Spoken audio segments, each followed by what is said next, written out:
Hey everyone, in this video I am going to share some super useful tips and tricks for both new and old iPhone users. And trust me, even long-time users might find something new here. I've also got a few bonus tips at the end, so make sure to watch till the very end. And don't forget to like, subscribe and hype it up. Let's get started. So let's start with the customization on iOS 26. First, just long press the lock screen, make sure your phone is unlocked and then tap on the plus icon. Here you will see a bunch of preset wallpapers to choose from. Now go to the photos section and select all. Let's say I want to use this new wallpaper. I can easily adjust it the way I want. You can even adjust the height of the clock.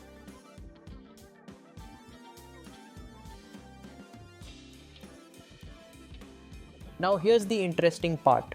There's this new feature called spatial scene or something like that. I personally call it the 3D wallpaper feature. Just tap on it and it will create this spatial effect. Even though it's not fully polished yet, you can see a little bit of that 3D depth here, which looks pretty cool. You can also add widgets. Just tap on the add widgets section, choose the ones you like and tap add. After that, you can even customize your home screen. Personally, I don't like the blur effect, so I turn that off. From here, you can edit your wallpaper further, remove the blur, customize the look, and even adjust the icon size so that the names fit properly.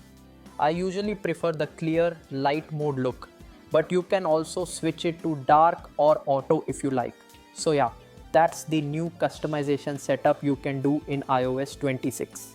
So here's how you can customize your control center. First, unlock your phone and swipe down from the top right corner. Just long press it and you'll see my layout. But by default, you'll get the standard one. You can even create multiple pages if you want. I have customized mine this way. Just tap on the add control button and you'll see a list of options you can choose from. I have selected this setup because it's good. That's why I've customized it this way. It's quick and easy to reach everything I need. You can also try this setup or make your own version that suits you best. Now let me tell you about a feature that's only available for iOS and iPhone users, the contact poster. So simply go to your contacts app and select your name. I'm not showing my full contact list here for privacy, but once you're in, you can set your own poster and name display. Whenever you call someone who's also using an iPhone, they'll see your customized poster on their screen. Just tap edit, add your details, then tap edit again under your photo. Here you can choose your profile picture and even set it to share automatically. If you only want to show your photo to your saved contacts, you can control that from here too. Then go to posters, where you can pick any design, resize it, apply filters, or even change the font of your name. Once you're happy with it, just tap done and that's it. Your personalized contact poster is ready. This is one of those fun features that makes iOS feel truly unique. Let's go through some important camera settings on the iPhone 17. First, open Settings, Camera. The first option is Formats. Under Camera Capture, it's set to high efficiency by default. If you use a Windows PC laptop or Android tablet, change it to most compatible. This makes transferring photos and videos much easier for editing or sharing. High efficiency can cause issues. Next, under photo capture, the default is 12 megapixels. Change it to 24 megapixels to get the crispest photos possible. Then turn on resolution control. When you open the camera app, you'll see a prompt letting you switch between 24 megapixel and 48 megapixel. You can take 48 megapixel photos, but this only works in 1x mode. It won't apply to night mode, live photos or flash shots. For video, go to record video. Turn on enhanced stabilization, and if you're not doing professional content creation, you can turn off HDR for simpler recordings. Also, enable locked white balance to prevent color shifts while recording. These settings help you get the best quality photos and videos while keeping things simple and compatible with other devices. Now let's talk about camera control under settings. Camera, you will see camera control at the top. Here you can choose whether a single click or double click launches the camera app. If you often accidentally open the camera, set it to double click. Otherwise, single click works fine. You can also customize the controls. Go into the menu and choose which options you want visible. Simply tap an item to remove it from the menu. There's also a setting for press and hold, which can launch visual intelligence. Turn it on if you want this feature, or leave it off if you don't. Lastly, in accessibility, you can adjust how hard or fast you need to press the button, as well as the speed of the camera controls. These settings let you get the most out of the camera control button and customize it exactly how you like. One more feature under camera settings that I forgot to mention is indicators. Scroll down a bit, tap indicators, and turn all of them on. This will show useful icons when you open the camera app, like flash, action mode, and dual capture. Turning these on ensures you never forget that features like dual capture are available while shooting. So make sure to enable all these indicators for a better camera experience. Now let's talk about some security settings. Go to settings, see Face ID and passcode, and enter your password. You can set up Face ID with a mask if you wear one, but the key features are here. Attention aware. Turn it on along with require attention for Face ID. This ensures your screen dims when you're not looking and returns to full brightness when you glance at it. A neat, subtle feature. Stolen device protection. Turn this on and select away from familiar location.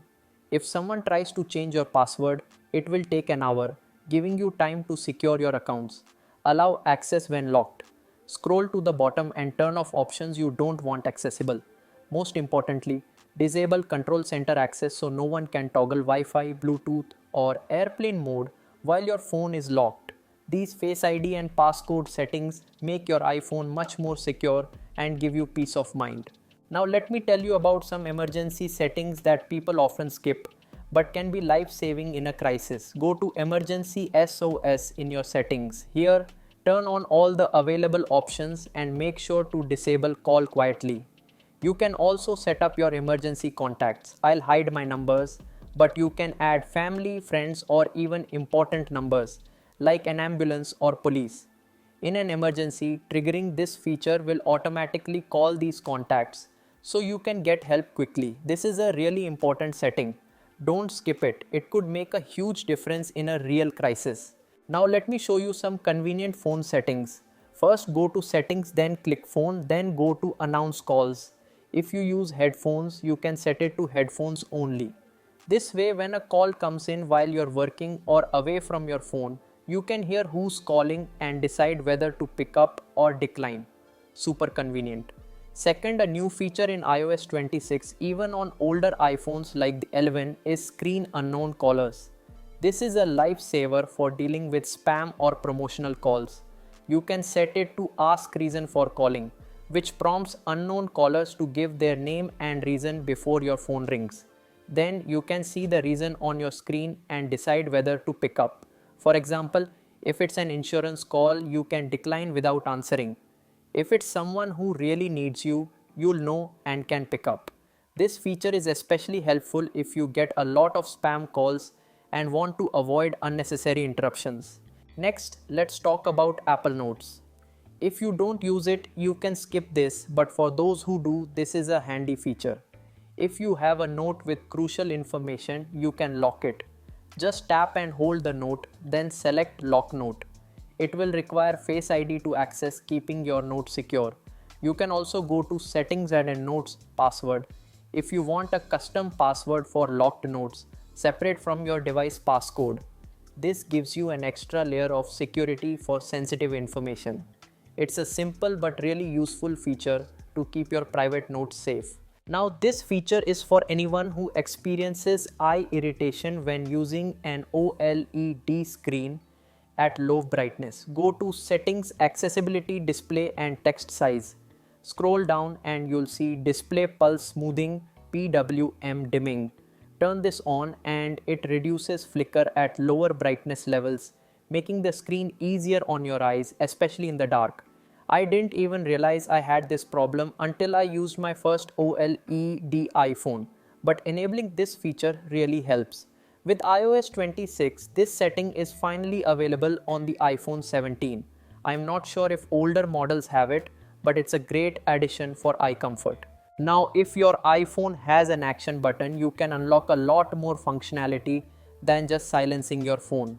Go to Settings, Action Button Shortcuts, then select Choose Folder. Here, you can create a custom folder of shortcuts. For example, I added a shortcut for Always On Display.